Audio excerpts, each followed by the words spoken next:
All right, sorry about that. We'll get going now. I'd like to call the Soldier Summit Special Service District meeting to order for November 12th. We appreciate everyone who's participating with us either here in person, socially distanced, or via our Zoom. We will suspend the rules for this meeting so that I can second motions, given the absence of a second board member. To start us off with today, we do have a public hearing to discuss the 2021 budget for the Soldier Summit Special Service District. I will now declare the public hearing open. Are there any members of the public who would like to comment to the Soldier Summit Special Service District's proposed 2021 budget? Seeing none, I will go ahead and entertain a motion to close the public hearing. I will go ahead and make that motion. I will second. I have a motion and a second to close the public hearing. All those in favor, please say aye. Aye. Aye. And that will carry 2-0. Next on our agenda is approval of the minutes for August 12th. Were there any questions? I didn't have any questions. I'll go ahead and make a motion that we approve the minutes for August 12th as presented. I will second that. I have a motion and a second to approve regular agenda item number 2. All those in favor, please say aye. Aye. Aye. I will carry 2-0. Next up is a discussion on a request from Joni Hatch for certain water rights. I believe, Adam, do you have that?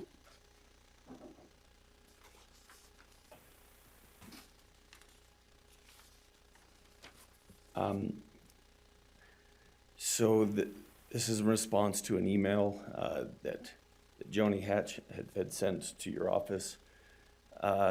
She owns property on the old town of Soldier Summit, and she's been told that she's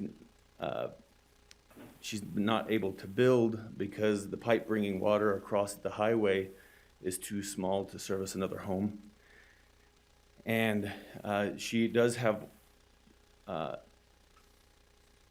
water rights, but that she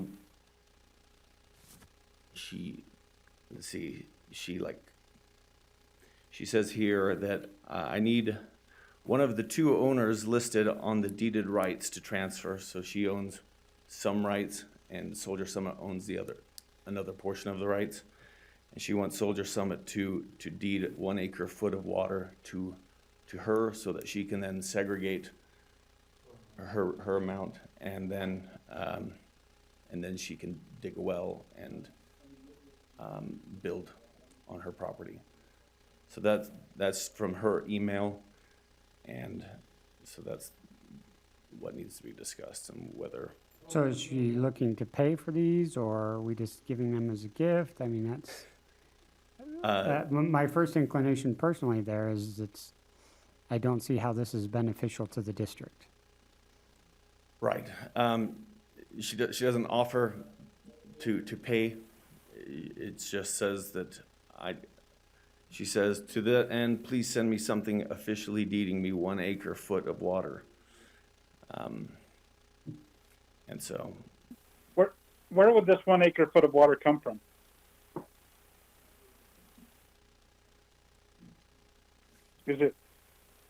Does the district have water? I mean, from that side or what? She did provide a deed, but I'm not exactly sure where that water would come from. So the district itself carries a certain number of water rights. Brady's not here, but do you know the number? Or maybe Deneen, do you know? 11. Okay, I knew we had a few, but and so again, yes, we entertain comment. No, there's no acre fee or anything. That's just 11 hookups. I mean, we'd have to be fair all the way. I mean, even if we sold her one, do we have enough to sell the other individuals, other lot owners on that side, you know? Right. I mean, my inclination here, especially where she's not offering anything at all, would be to just respond to her with that the district's not interested in this time, or I don't even know that Yes, we'd I have might- an offer to put together. If I might make a comment on that. Oh, yep, go ahead.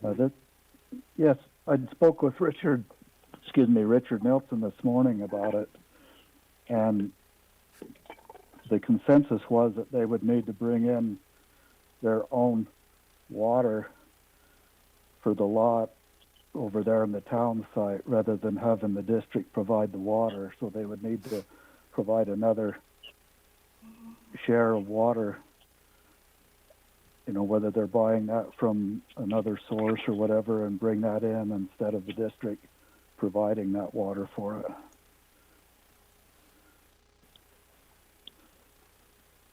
And that's generally how we take care of it too. So I was just trying to figure out what the situation is here with water. Yes, because the consensus is that you've got so many lots for the the development up there right now, and to bring more in, they would need to bring in more water rights to be able to accommodate that, rather than transferring or allowing more to come in utilizing the existing rights. Okay. There also was more input on the 11 hookups, all would be available until the water line across the road is improved. That's in place unless it's been changed. I would suggest that we probably could give Adam direction to reach back out to her and say. So we received an email from a lady requesting that the service district give her a one share, 1 acre foot. 1 acre foot of water so that she can build on her lot. And that was pretty much the email, sounds like, so. Okay.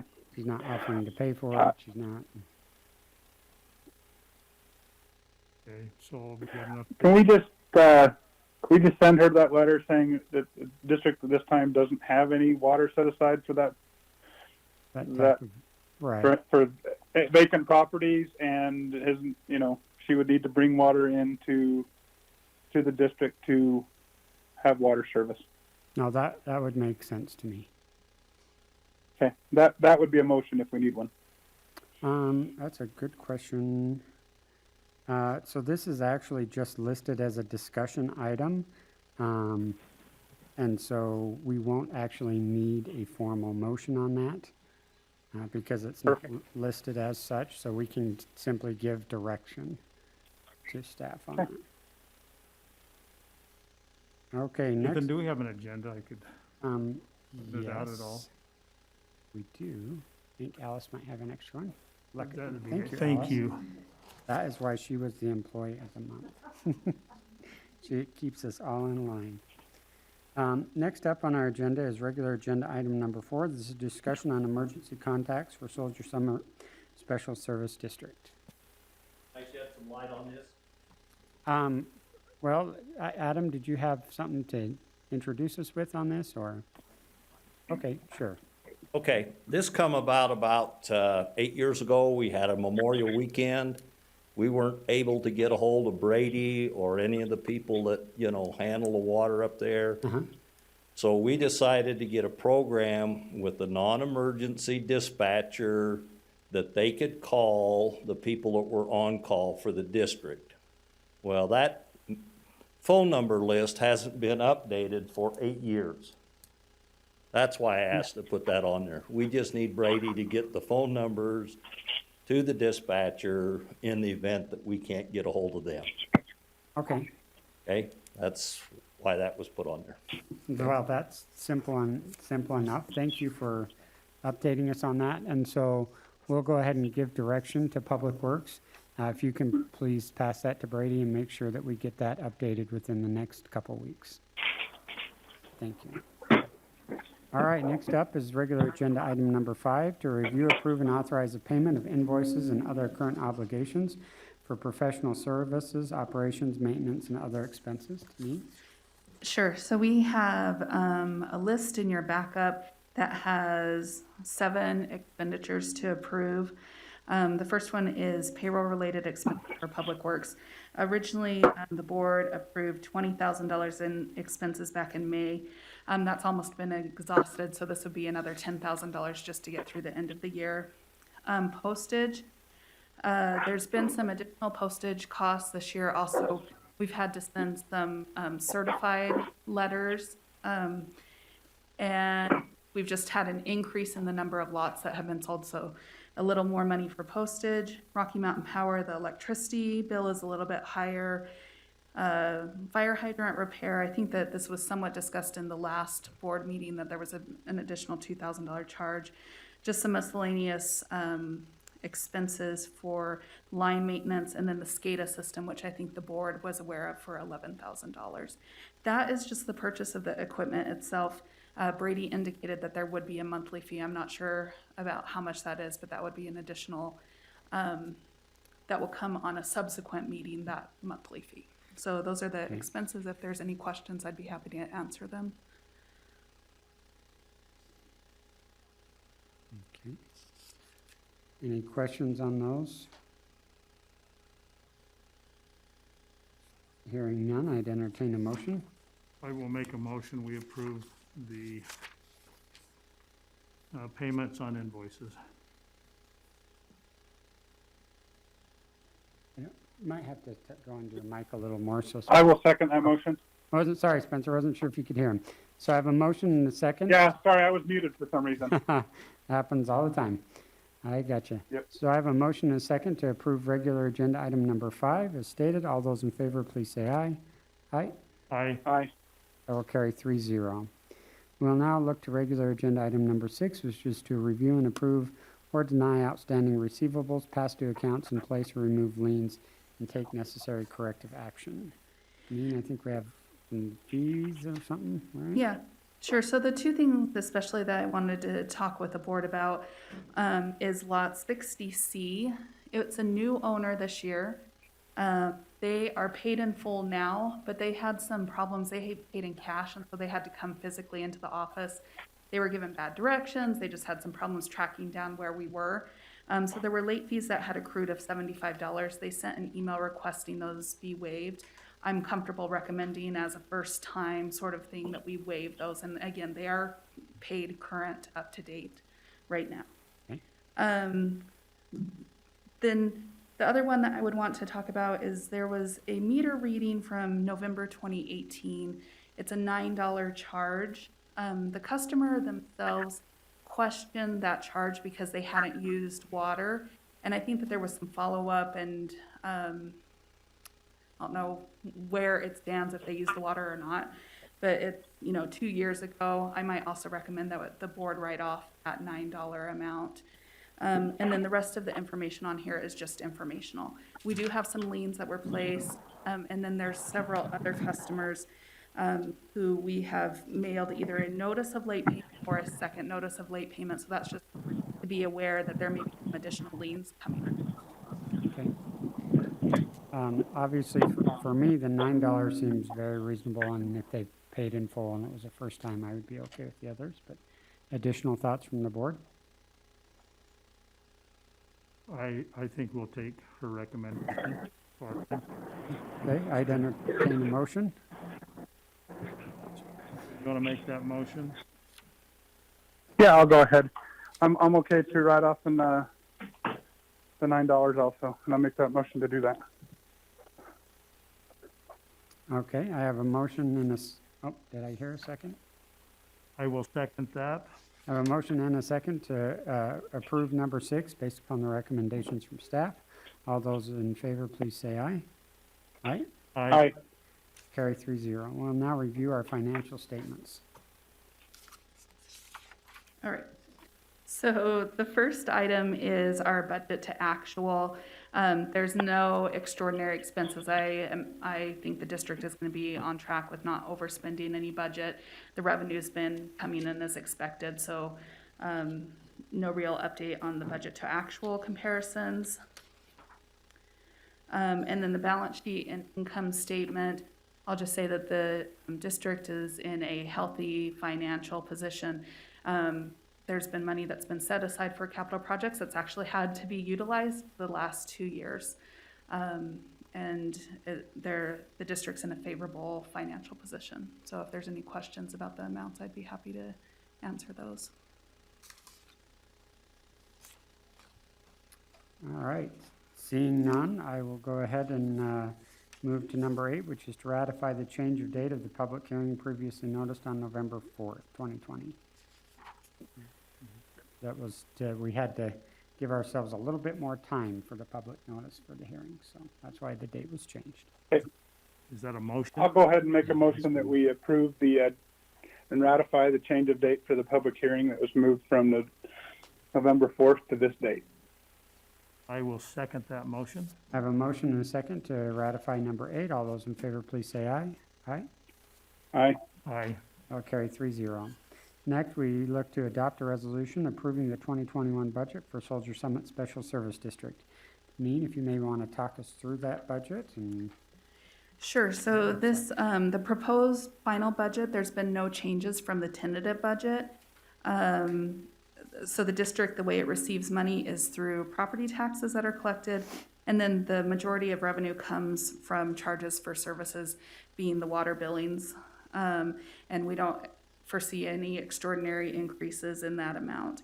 And then you have your expenses, which that's going to be public works. There's going to be support time for the clerk auditor's office and the attorney's office, and then electricity. That sort of operational budget is budgeted at $141,500. Then we also have our capital projects fund, which is budgeted at $217,500. This is presented as a balanced budget as required by state law. I might also indicate that I feel that this is a structurally balanced budget, meaning that you aren't using fund balance to fund ongoing expenses. I appreciate that. Are there any questions on the budget? Any public comment on this item, as it is, again, the budget? Seeing none, we'll go ahead and entertain a motion for number 9. I will make a motion that we accept the resolution approving the 2021 budget. I will second that. I have a motion and a second to approve regular agenda item number 9. All those in favor, please say aye.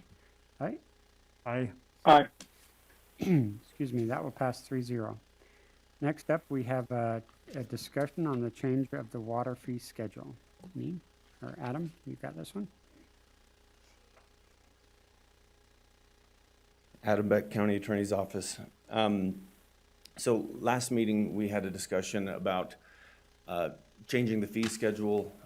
There was a couple landowners up there who use considerably more water than others.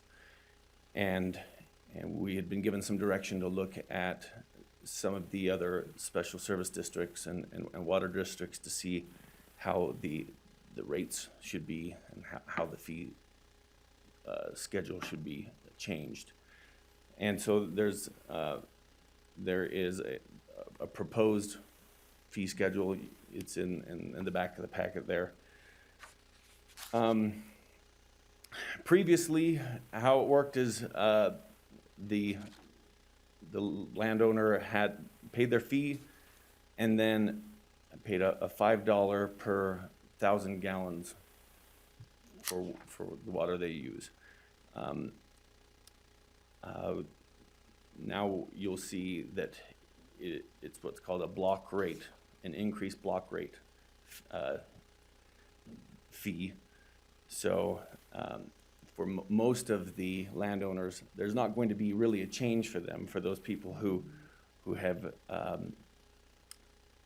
been using less than 3,000 gallons of water a month. However, the rate starts to go up after 3,000 gallons. It goes up between 3 to 10,000. They pay $10, and then 10,000 to 25,000. They start paying $20.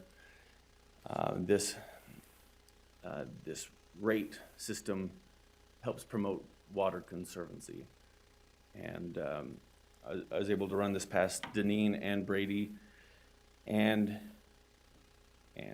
this was something that we felt comfortable with. However, there was something that Brady addressed that I wanted to make sure I brought up here, and that is our commercial tenants, as it were, and namely that's the Allreds. The Allreds, they run the cattle up there, or their sheep, and what we don't want to do is have this new fee system put them in financial ruin, make it impossible for them to continue doing their business. As you may know, the Allreds allow us to be in greenbelt status in the area. And so we just want to make sure that we're careful about that. Brady proposed that maybe carving out a commercial water use fee schedule on this. Or, what we don't know, and I talked with Jason a little bit about this, is we don't know exactly how much water the Allreds use up there. So maybe this proposed fee schedule won't be a big deal, but maybe it will. And so those are some of the questions that we have, and want to make sure we have cleared up before we pull any triggers. Okay. And I mean, to me, I think it makes sense to try and divide these into the commercial and non-commercial based upon use. That's very standard practice anywhere you go. Adam, do you know how you derived at these particular figures? How they were derived? Derived. So how did we reach this particular number? So like the $64.50 per month for connected commercial, do we know the formula that was used for that? I'm just, because I'm guessing, right, when someone from the district calls me and goes, why is this being proposed? How did we determine that this was a fair market value for the water cost? So though the monthly fees aren't changing, those have been the same that have been approved in the past. We could do a financial study if you wanted. It's really just the per gallon rates that have changed. Okay. So, and that was based upon research that was done for other like districts. Okay, so that answers my question. So we came up with these based on research for other like districts in the area. Right. So, Yeah. okay, that answers that question. Just that way that the public, the members of the district understand that these are competitive rates based on similar districts throughout the state of Utah. Right. I'll also mention, the Allreds seem like it wouldn't be impacted by the changes in the fee schedule because that's governed by a separate contract since they don't actually have a connection Right. with Soldier Summit. So I think that the district would still be able to negotiate the rate that they pay. That would be outside of this fee Outside schedule. of this. Do we have other entities up there that would be on the commercial? The only ones that I could think of would be the gas station. Gas station? Gas station and the railroad are the two that we bill commercial. Okay. But right now they don't have, meters, I believe, No, there's on no the, meters. on the town side. On the town side, right? Right. Okay.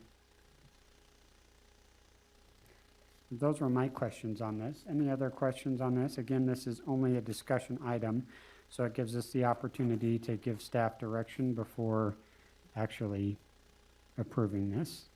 So, I just went through a major process with Woodland Hills in determining water rates.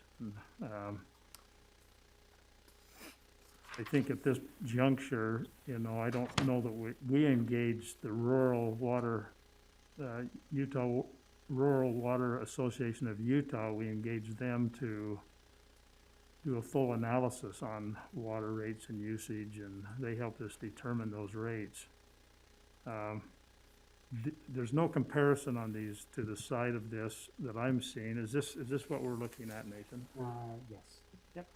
So this is the proposed new fees right here. Mhm. So we're doing it in a range of gallons, not per gallon, right? Correct. Right? Is there- Previously, it was per 100,000, or sorry, per 1,000 gallons, just a flat fee. and this is block rated, Right. depending on how much they use. And my understanding is the reason that we went to the block rating is this is standard practice now in the state, particularly in Utah, Nevada, and Arizona. And part of it is motivation to decrease water consumption, right? It's to make sure that we're doing all we can as an entity to encourage people to be conservative with their water use and such where it is a limited resource. And they've found this to be an effective means to effectively encourage people to decrease their water usage. To me, a per gallon rate would be a more effective way to discourage high usage of water. That's the way we're building Woodland Hills, is by the gallon. When my understanding, they'd still be charged by the gallon, but if you use 10,000 to 25,000 gallons, you'd pay $20 per gallon. Per I don't thousand. think so. I Am I don't think you'd be misreading charged $20 a gallon, that'd be cost Yeah, prohibitive. per Per thousand. thousand, yeah, my mis- 1,000 gallons. So this is per thousand, Per okay, per thousand, yes. thousand. Okay, I get it. It's similar to your taxes where as you graduate in the structure, you get charged a different rate on the next. on the next Right, section. got it. I think it's the point that we really need to get all reds, the water that they use to be not estimated, but metered. Mhm. Okay? Just, get away from this estimate that they're using, give to the, district. Everybody else uses water from a hydrant, it goes through the I don't think anybody uses water from hydrants, except for the all reds and possibly other things that commercially transpire up there. I don't know of any other than the all reds, but everybody's metered other than those that are pulling from the hydrant, and nobody's metered. So I agree with James. I think that we need to get down to, we know how much water they're using. We have no clue at this point. And I trust the all-reds on what their estimate is. I don't think they're going way under like previous sheet loader would. But if you go to a town in the construction site, my old brother works construction, you have to put a bond on that meter, and that meter is in place, so you don't get the water, period. Is there any way you can put a meter on a hydrant? Yes. There's about 5 grand. The Public Works has them. So that might be an option, is to provide a meter for them to put it on, and then, They have to find a Tampa-approved one that they can't twist it off, fill their trough, put it back on. is that hard to find? I think that needs some research on it. I'm sure they're I don't think they're real hard to find. We provide them up here in our county for anybody that Yeah, needs one to do like road construction to fill like their water trucks and stuff. I can get a name of a guy that sells them if you need. Nathan, can we look into that? Absolutely. So I think it sounds like, so we'll give Public Works some direction. You've got a resource here, and then additionally through Weber County, right? So if you can reach out to them and get some estimates on that, and it kind of ties into our next discussion, because I was discussing the all red water usage and potential agreements.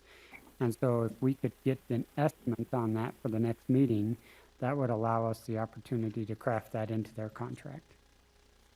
The association up there really likes the all reds. Yes. Yeah. And the way they're handling their sheep, they're very responsible, and they're doing it the right way. To touch on that, the question is do the all reds pull from multiple hydrants? Yes.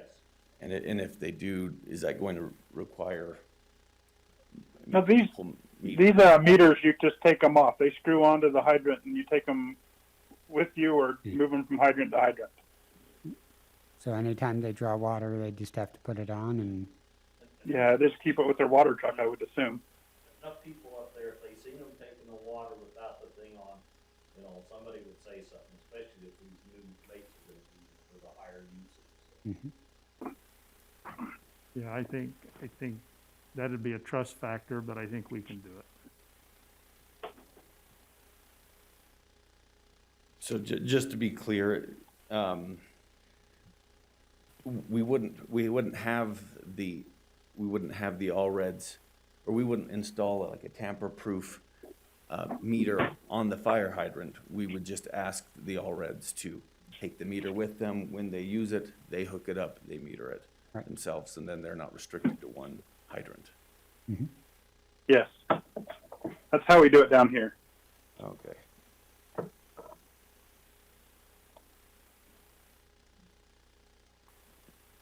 And then, I apologize, just going back to the fees, at this point, we're not thinking about carving out a commercial fee. We would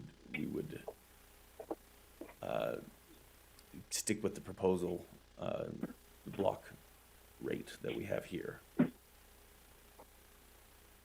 That's what I would, Yeah, but I would, yes. how I would see it personally.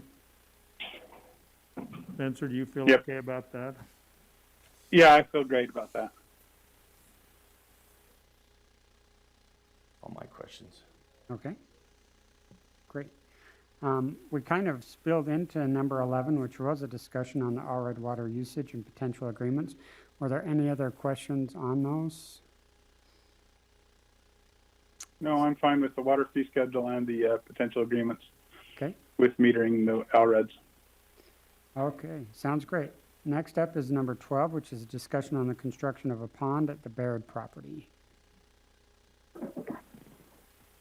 I can introduce this. I know that I've been in discussion with Scott at Public Works, and they'll be able to fill us in on some of the details here.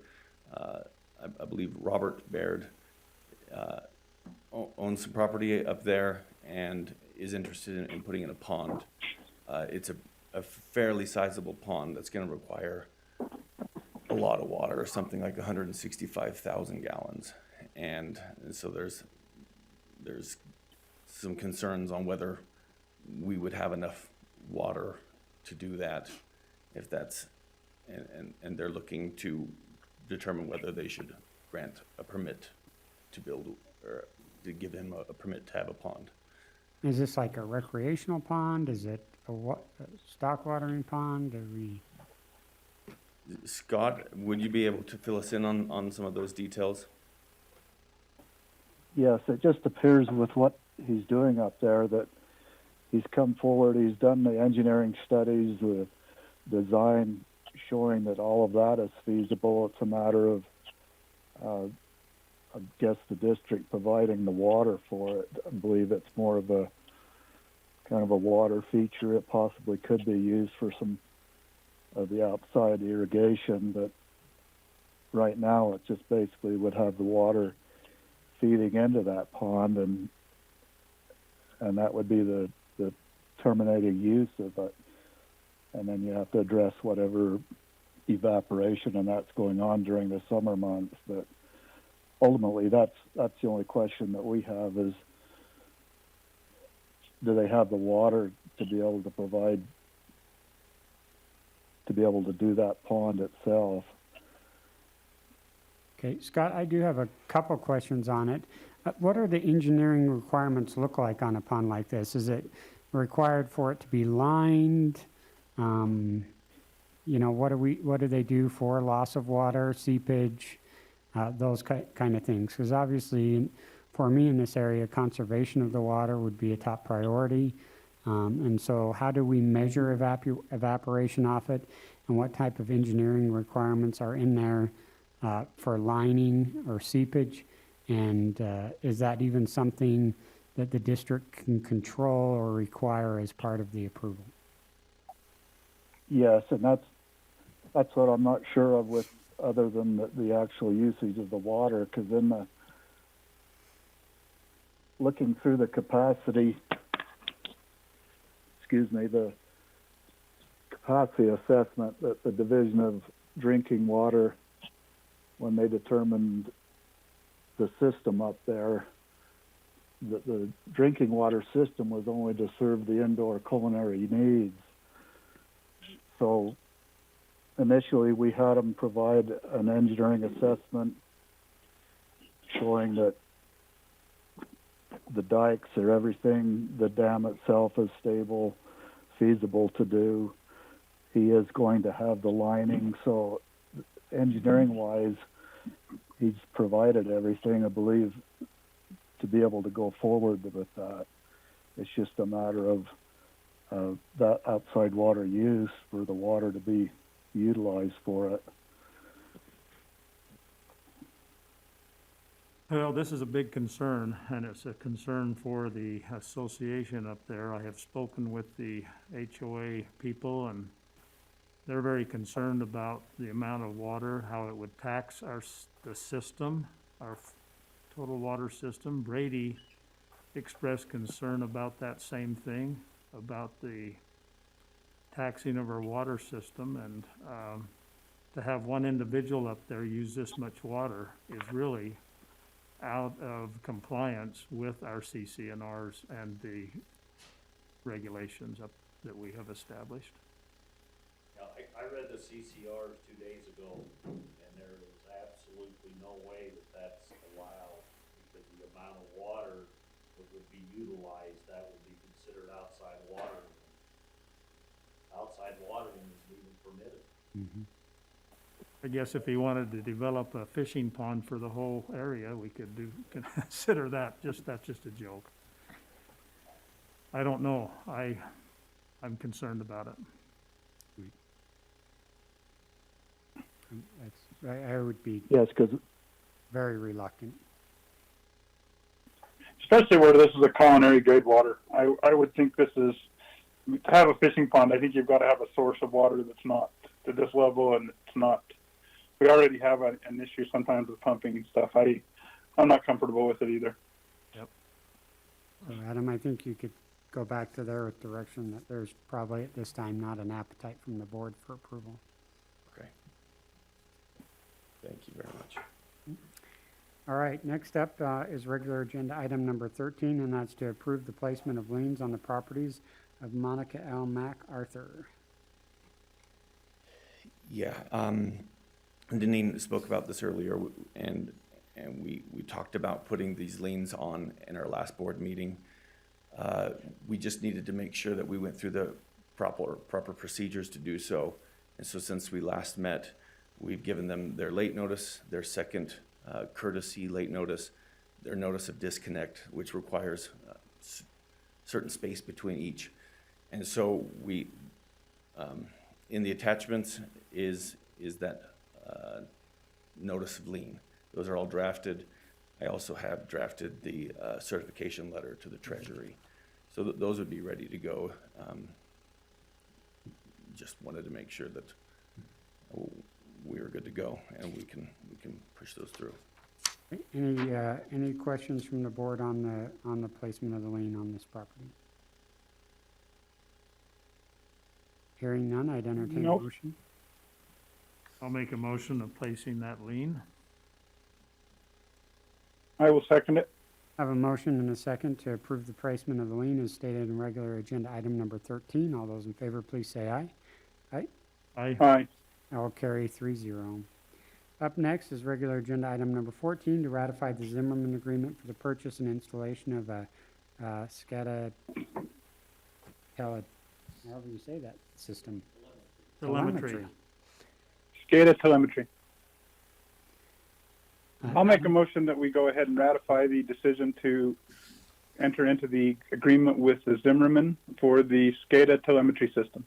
I will second that motion. I have a motion and a second to ratify regular agenda item number 14. All those in favor, please say aye. Aye. Aye. I will carry 3-0. Next, we have a discussion item on connected lot sales, procedures, and related fees for new owners. Do we still have number 15?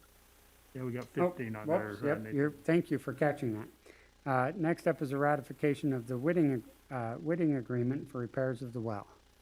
I'd entertain a motion. I will make a motion that we approve the. Excuse me. Can I just quickly intervene really quick? On this item, this one I think we will want to continue because, A ratification? well, I wanted to include it. It didn't formally get ratified. What had happened is there was a leak in the well, and it was an emergency in nature, and so Mr. Whiting had to come up and fix it. And so he's fixed it, but due to some illness in the family, he's not been able to get us the information that we needed to get an agreement together. So I was hoping that we could have had it done and ratified before this meeting, but was not able to get it approved. So did we give approval for the repair to occur, correct? Right. There was no agreement made. Well, there's no agreement to ratify then, is what you're saying. Right. And so, So do we have to approve the expenditures? yeah. Yeah, but we would have approved, I remember sending an email approval for this. And I thought we did approve it. Right, so we approved the emergency. So, Okay. so I guess this was maybe erroneously placed on the agenda then, so we'll go ahead and. It may have been a misunderstanding on my part. I So, apologize. okay, so we will go ahead and, I'd entertain a motion to strike this item. I will make a So made. motion. Go ahead, Spencer, you make it. Yeah, so ahead, I'll go, so made, What did he say? He's made it, so made. so made, I'll make that motion. Okay, and I will second it. Have a motion and a second to strike regular agenda item number 15. All those in favor, please say aye. I, Aye. Aye. Okay, that passes 3-0. Next up is number 16, the discussion of connected lot sale procedures and related fees for new owners. So we just wanted to discuss on the proper way to go about when there's a sale of property and whether there was, so I'll just give you an example. A property owner has a connected lot and he sells it. Will the new owner continue paying the connected rate, or do we have it by default disconnected, have them paying the disconnected rate unless they opt into the connected rate? And Deneen may be able to share a little bit more on I that. mean, how do we do that currently? I don't think that we've actually had that situation arise until this year. And what happened is there was someone who had a connected rate, and they approached the board because they hadn't used water that they asked to only be billed at the non-connected rate. So we set that property back to a non-connected rate, and then promptly after the board approved that, seriously, the next day, that property was sold to a new owner who wanted to have a connection to the water system. I'm happy to handle it however the board wants to. I think that seems like there might be some wisdom in resetting that rate because the new owners who purchase it may not want to connect to the water system. Right. But I think it's just something to talk about so it's clear to whenever the property is sold that there's not a misunderstanding about how we're billing or that creates a lot of confusion. I think it's probably just good to have some rules set up. Right.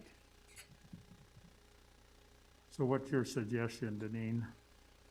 What is your suggestion? So the suggestion would be if a property is sold if it was connected when it was sold, that it would revert back to a non-connected rate, and the new owners would have to come in and pay a connection fee in order to start using the water and being charged the connected rate. Okay, I think that would be probably appropriate and the right thing to do. makes sense. Do they charge for disconnecting it? You know, No, like they don't. only if it were disconnected due to failure to It's pay. delinquent payment. Right. Mm-hmm. How do they disconnect? I don't understand how they would disconnect up there. Those I believe they, meters are so deep that don't you put a lock on it? The ones that can get to, but a lot of the meters are too deep to get a lock on them. No one can pull the meter. I don't know how you control it. That's the, And then we read the meters monthly, so we'd be able to see if You remove the meter, right, and turn off the yoke. we remove the meter too, but like I said, they're so deep, we'd have to probably dig down to remove the meter. And I think part of the way that we could control that is obviously if we get a billing for using water, that we notice that they haven't paid the connection fee, then we'd follow up at that time to pay that. Okay, yeah, I can Okay. see that. That's, So there's a good tracking and enforceability mechanism in place. Right. I also think the way it helps, I'm not sure if this is the case, but if there were terms and conditions for that connection, you get that signature of that new owner on any paperwork that may be required, which might be important for the district.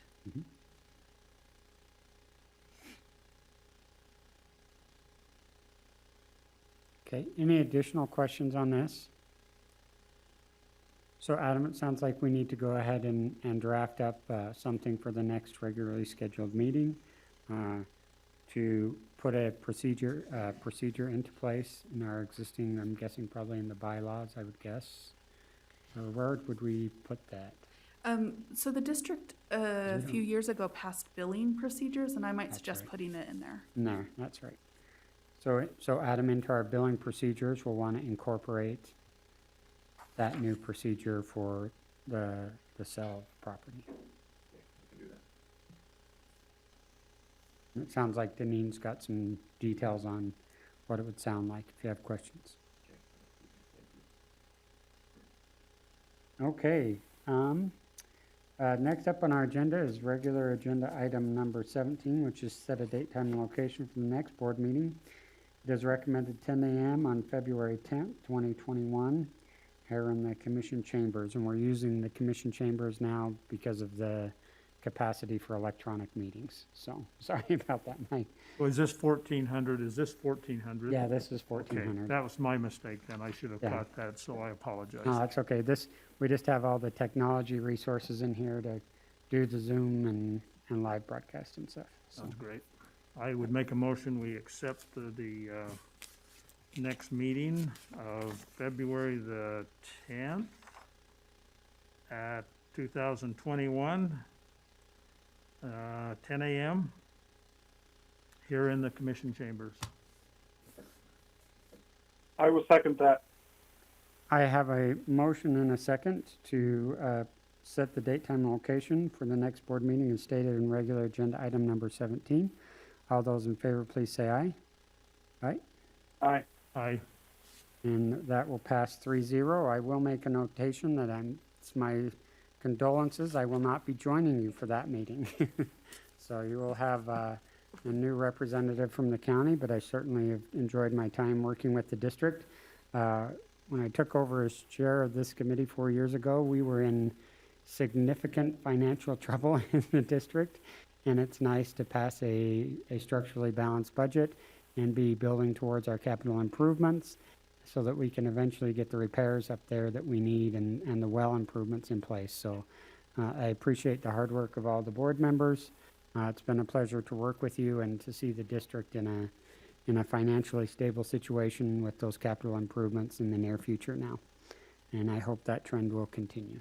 Nathan, I'd just like to say I've appreciated working with you. Thank you for the genuine work. I'd like to say that also, Nathan. I completely appreciated it. Our very first meeting together was quite hectic because the previous board had raised the rates and everybody found out about it and showed up to the first one, and we've handled it very well, I think. So I appreciate it. You bet. It's been a pleasure, and thank you to the members of the district as well. All right, is there any additional public comment? Seeing none, I'll entertain a final motion. I'd like to make a motion to adjourn. I will second. A motion and second to adjourn. All those in favor, please say aye. Aye. Aye. Aye. I'll carry 3-0.